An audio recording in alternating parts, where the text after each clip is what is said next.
Welcome to the Database Solution Tutorials. In this demo, we will guide you how to create and set up a special notification using this system. Let's get started.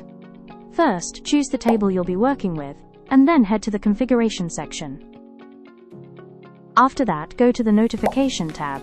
Under the Notification tab, you'll see the Special Notification. This section lets you create and customize your own email message. Click that plus icon to create new template. A pop-up will then appear. Add your email subject in the header field, then write your message in the text box area. You can also insert dynamic fields to automatically pull values, such as names, from the specific record.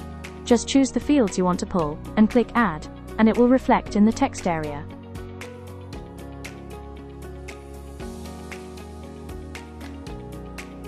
And it's not limited to text. You can also insert images whenever needed.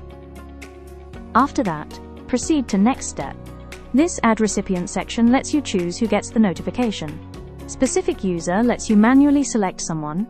Email on current record sends it to the email saved in the record.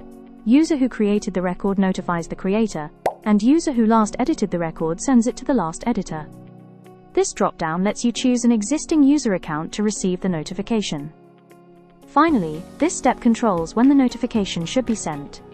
Once the condition is met, the system will automatically send the notification to the users you selected earlier.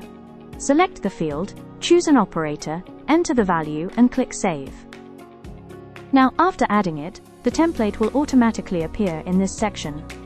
In the delivery column, choose how the notification will be sent, by email, SMS, or both. Back in the records, let's add a new entry that meets the condition, so we can test the email notification. Keep in mind the email is sent when approved is ticked, and so we need to tick the approved field.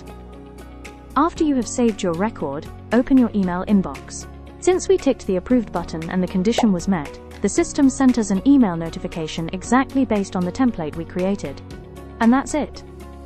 We've successfully set up and tested the special notification. See you in the next video, and thank you for watching.